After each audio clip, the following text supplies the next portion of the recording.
मेरे प्यारे विद्यार्थियों, कक्षा 8वीं की परीक्षा बोर्ड परीक्षा होना है। बोर्ड परीक्षा के लिए राज्य शिक्षा केंद्र ने वर्ष 2020 में बोर्ड परीक्षा के लिए सभी विषयों के प्रश्न बैंक जारी किए थे, जो कि पूरा प्रश्न पत्र इसी प्रश्न बैंक में से पूछा गया था। तो इस वर्ष भी जो है कक्षा 8वीं की परीक्षा बोर्ड परीक्षा है, इसलिए इस प्रश्न बैंक में से प्रश्न पत्र आएगा। इसलिए मैं आज आपको ये कक्षा 8वीं की गणित का प्रश्न बैंक लेकर के आया हूँ। देखिए, हम देखते हैं इन प्रश्न बैंकों में किस प्रकार के प्रश्न पूछे गए हैं, उनको ही हमें तैयारी करना है। तो देखिए, ये जो प्रश्न बैंक है यह है बोर्ड परीक्षा प्रश्न बैंक। और यहाँ देखिए प्रश्न क्रमांक जो 1 दिया गया है, 1 से 2, 3 इस प्रकार से ये 10 तक के जो प्रश्न हैं ये मैंने इसी प्रश्न बैंक के भाग 1 में 10 तक के प्रश्न बताए हैं और उनको समझा भी दिया है। तो यहाँ आज हम देखेंगे प्रश्न क्रमांक 11 से जो इसके जो ऑब्जेक्टिव दिए गए हैं। सबसे पहले हमारे प्रश्न पत्र में ऑब्जेक्टिव प्रश्न पूछे जाते हैं, यानी जिनमें 4 विकल्प दिए रहते हैं, उनमें से एक सही होता है। उस सही को हमें हल करके उसका जो सही उत्तर है वो हमें चुनना होता है और उत्तर अपने प्रश्न का उत्तर के रूप में लिखना होता है। तो यहाँ देखिए हम प्रश्न क्रमांक 11 को देखते हैं। देखिए, तो इस प्रश्न को पढ़िए। इसमें लिखा है कि PQRS एक समांतर चतुर्भुज है, तो उपर्युक्त चित्र में y का मान क्या होगा। यहाँ देखिए, ये जो है यहाँ पे समांतर चतुर्भुज बना हुआ है। इस समांतर चतुर्भुज में ये जो y है इसका मान पूछा गया है। तो हम जानते हैं कि जो समांतर चतुर्भुज होता है इसके सम्मुख कोण क्या होते हैं, बराबर होते हैं। तो ये कोण, और देखिए ये जो y कोण है ये क्या है, आमने सामने के सम्मुख कोण है, इसलिए ये क्या होंगे, बराबर होंगे। तो यहाँ पे देखिए P कोण का मान 70 दिया है, तो y का भी मान कितना होना चाहिए, 70 ही होगा। तो हमारे ऑप्शन में क्या आ जाएगा, y का मान 70। किस ऑप्शन में, किस विकल्प में दिया गया है, तो ये देखिए इसमें दिया गया है C वाले विकल्प में दिया C, और यहाँ पे उत्तर के रूप में हमें नीचे लिख देना है 70 अंश।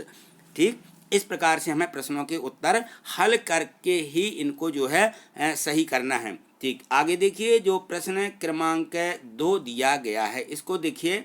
इसमें दिया है, तो यहाँ देखिए जो प्रश्न क्रमांक 12 में दिया गया है, इसमें लिखा है कि 2 पूर्ण संख्याओं का अंतर 66 है।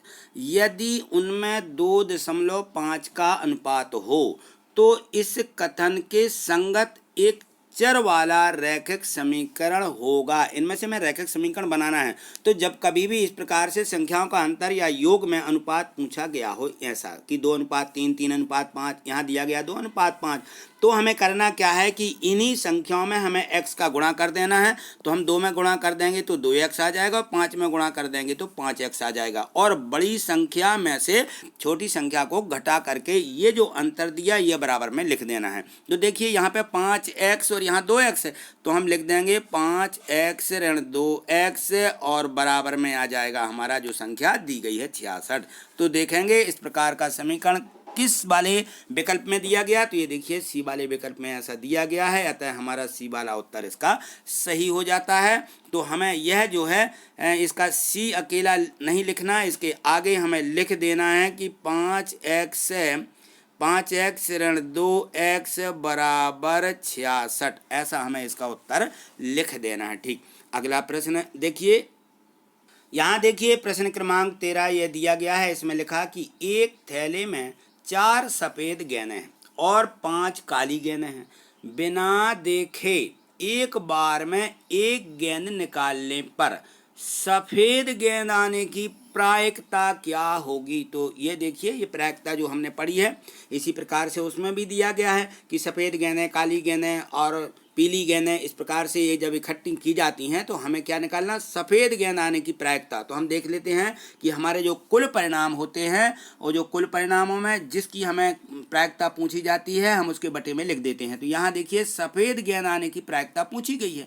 तो यहाँ पे 4 सफ़ेद हैं और 5 काली हैं। टोटल गेंदें कितनी हो जाएंगी? 9।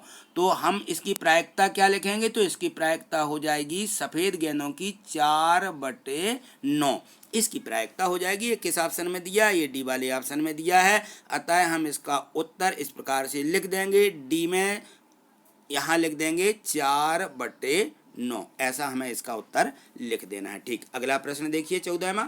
यहाँ देखिए प्रश्न क्रमांक 14 जो दिया गया है, इसमें लिखा है कि एक समबाहुभुज के एक बाह्य कोण की माप 45 अंश है, तो समबाहुभुज की भुजाओं की संख्या क्या होगी? तो जो हमारे समबाहुभुज होते हैं या बहुभुज होते हैं, इनके जो बाह्य कोण होते हैं, इनकी माप हमेशा कितनी होती है? 360। और एक कोण की माप दी गई है, तो भुजाएं कितनी होंगी? तो हमें हमेशा क्या करना है? देखिए 360 में 45 का भाग लगा देना, जो एक कोण दिया गया है। तो हम यहाँ 45 का भाग लगा देंगे और इसको काट देंगे। 5 नाम 45, 5 सत्ते 35, बचेगी 1 और 5 दूनी 10, 9 से फिर काटिए, 9 एकम 9, 9 8 72। तो इसमें भुजाओं की संख्या कितनी हो जाएगी? 8। तो हम देखेंगे किस ऑप्शन में दिया है, सी वाले ऑप्शन में दिया गया है। तो यहाँ हमें उत्तर में लिख देना है कि सी, और यहाँ लिख देना है 8। तो इस प्रकार से हमें जब भी प्रश्न पूछे जाते हैं तो हमें उनको हल करना है, और यहाँ पूर्ण रूप से हमें जमा करके हल नहीं करना है, क्योंकि हमें यहाँ ऑब्जेक्टिव प्रश्न दिए गए हैं। इसलिए अब हमें इनकी ट्रक विधि अपना करके हमें इनको सीधे उत्तर निकाल देना है। ठीक, अगला प्रश्न देखिए। यदि आपको ये प्रश्न समझ में आ रहे हैं तो वीडियो को लाइक कर दीजिए, और यदि आप चैनल पर नए हैं तो इस चैनल को सब्सक्राइब करके हमसे जुड़ जाइए। जो बेल आइकन है उसको भी प्रेस कर दीजिए, जिससे हमारी वीडियो की नोटिफिकेशन आपको मिलती रहेंगी। ठीक, तो अब देखते हैं अगले प्रश्न को। देखिए यहाँ देखिए जो प्रश्न है क्रमांक 15वां दिया गया है, इसमें लिखा है कि कंपनी द्वारा वर्ष में उत्पादित कारें दी गई हैं। यहाँ पे देखिए जो है यहाँ पे एक दंड आलेख बना हुआ है। तो यहाँ हम देखेंगे कि यहाँ देखिए ये उत्पादित कारों की संख्या दी गई है और नीचे दिया गया है सन। ठीक है, तो यहाँ प्रश्न पूछा गया है, ये देखिए नीचे इसका प्रश्न है कि कंपनी द्वारा वर्ष 2016 में उत्पादित कारों की संख्या क्या होगी? तो यहाँ देखें वर्ष 2014, 2015 और ये दिया गया है 2016। तो 2016 का जो यहाँ पे दंड आलेख है, ये देखिए किस उत्पादित कारों की संख्या तक जाता है। तो यहाँ देखिए कारों की संख्या दी गई है, ये 7 है और 7 के आगे तक जाता है, यानी 7 के आगे की संख्या होनी चाहिए। तो यहाँ देखिए ये किस ऑप्शन में दी गई है? यहाँ देखो 700 के आगे ये डी वाले ऑप्शन में दिया गया है 750। तो उत्पादित कारों की संख्या कितनी हो जाएगी? 750। ये डी वाला ऑप्शन इसका सही हो जाएगा, डी वाला विकल्प सही उत्तर है। यहाँ देखिए हमें उत्तर के रूप में इस प्रकार से हमें इसको लिख देना है कि डी, और यहाँ लिख देंगे हम 750। ये हमारा उत्तर हो जाएगा। अगला प्रश्न देखिए, जो अगला प्रश्न दिया गया है इसको देखें। तो यहाँ देखिए जो प्रश्न क्रमांक 16 दिया गया है, इसमें लिखा है कि 10.24 का वर्गमूल होगा। अब हमें इस 10.24 का वर्गमूल निकालना है। तो हम इन संख्याओं का वर्गमूल निकालते हैं। वर्गमूल निकालने की सबसे अच्छी विधि होती है हमारी भाग विधि।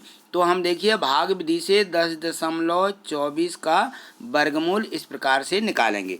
तो यहाँ देखिए 2 के हम क्या करते हैं, यहाँ पे समूह बना लेते, जोड़े बना लेते हैं। देखिए 2 का जोड़ा ये, 2 का ये हो जाएगा। तो 10 में हम इसके निकटतम वर्गमूल की संख्या ज्ञात करते हैं। तो यहाँ देखिए 10 में हम 3 और 3 तिरका 9 होता, 2 दूनी 4 कम है, तो 3 का भाग लगाएंगे, 3 तिरका 9, यहाँ 9 आ जाएगा। 3 इसमें क्या करते जोड़ देते हैं। तो 10 में से 9 घटा दीजिए, 1 मिला, और यहाँ पे 3 और 3 6 हो जाते हैं। यहाँ पे देखिए हम जब ये दूसरी जोड़ी उतारते हैं तो ये दशमलव में है, तो यहाँ 3 के बाद हम क्या लगा लेंगे? दशमलव, और 24 को यहाँ उतार देते हैं। अब देखिए यहाँ पे किस संख्या का भाग जाना चाहिए? 2 दूनी 4, इकाई में 4 हैं, तो यहाँ पे हम 2 का भाग लगा देंगे, यहाँ 2 आ जाएगा। 2 दूनी इसका गुणा करेंगे 2 का 62 में, तो 2 दूनी 4 और 2 6 12, ये आ जाएगा। तो यहाँ पे देखिए ये जो है इसका भाग कितने बार जाएगा? 3.2 बार। तो यह वर्ग मूल की जो संख्या होती है 3.2 का वर्ग करें तो हमें कितना मिलेगा? 10.24 मिल जाएगा।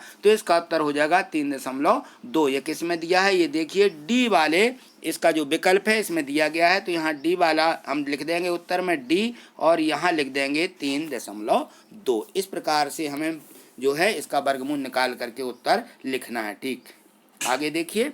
तो आपको मैं उम्मीद करता हूँ कि ये जो प्रश्न है आपके समझ में आ रहे होंगे। तो देखिए इसी प्रकार से अगले प्रश्न को देखिए। यहाँ देखिए प्रश्न है क्रमांक जो 17वां दिया है, इसमें लिखा है कि निम्नलिखित में किस संख्या का भाग 128 में देने पर भागफल पूर्ण घन प्राप्त होगा। हमें यहाँ पे पूर्ण घन लिखा हुआ है कि पूर्ण घन प्राप्त करना है।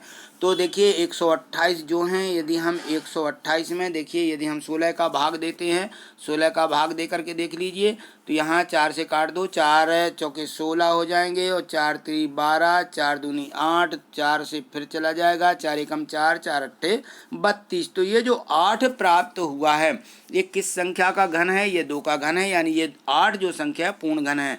तो हम यदि 128 में किसका 16 का भाग लगाते हैं तो हमें पूर्ण घन संख्या प्राप्त होती है। तो हमारा उत्तर जो है इसका ए वाला विकल्प हो जाएगा 16, और यहाँ हम लिख देंगे 16।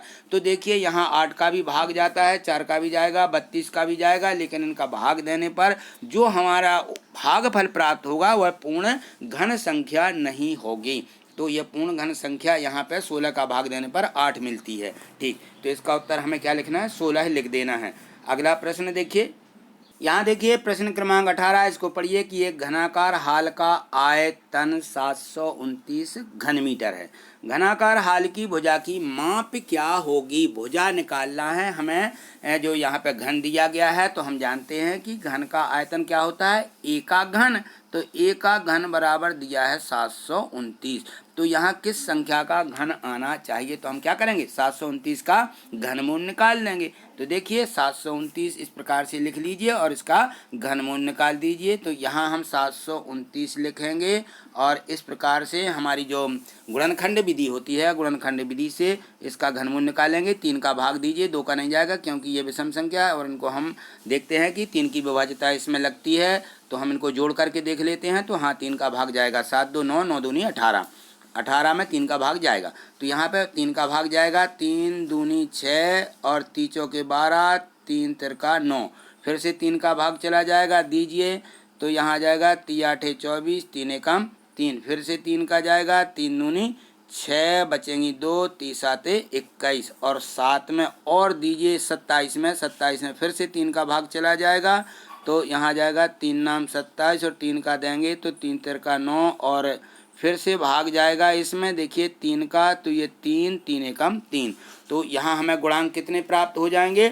यहाँ पे देखिए 3 3 6 गुणांक प्राप्त हो गए। तो यहाँ हम इनको लिख लेंगे। तो यहाँ देखिए हम लिख लेते हैं कितना? 3 गुणे 3 गुणे 3 गुणे 3 गुणे 3, ये हमें कितने बार? 6 बार लिख लेना है। और हमें यहाँ पे 3 3 के, क्योंकि हमने घनमूल निकालना है तो घनमूल में क्या करते हैं? 3 3 के समूह बना लेते हैं। 3 3 के कितने बने? 2। तो यहाँ आ जाएंगे 3, यहाँ भी आ जाएगा 3, 3 तिरका 9।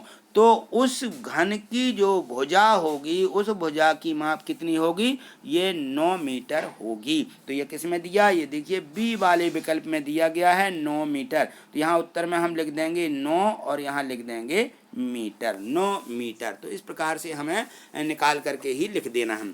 ठीक, अगला प्रश्न देखिए। तो यहाँ देखिए जो 19वां प्रश्न दिया गया है, क्योंकि ये जो प्रश्न बैंक है, प्रश्न बैंक में ये सभी ऑब्जेक्टों पूरी जो गणित है, गणित में से जितने आवश्यक है जो इसके ऑब्जेक्टों बन सकते थे, प्रश्न बैंक वालों ने, राज्य शिक्षा केंद्र ने उस प्रश्न बैंक में इसमें रख दिए हैं। तो इन्हीं में से प्रश्न पूछे जाने हैं, इसलिए सभी प्रश्नों को अंत तक जरूर देखिएगा, क्योंकि सभी प्रश्न बहुत ही महत्वपूर्ण हैं और सभी को आप समझ लीजिए। मैं समझाता भी जा रहा हूं, तो आपको यदि समझ में आ रहे हैं तो आप प्रश्न को और इस वीडियो को अंत तक निश्चित ही देखिएगा। देखिए इसमें 19वां जो प्रश्न दिया गया है इसको भी देखिए। लिखा है कि बाय ऋण 9 बटे बाय धन 4 बराबर 1 समीकरण का हल क्या होगा? बराबर ऋण 1 है ना। बाय ऋण 9 बटे बाय धन 4 बराबर ऋण 1, और इसमें लिखा कि समीकरण का हल क्या होगा, यानी बाय का मान हमें निकालना है।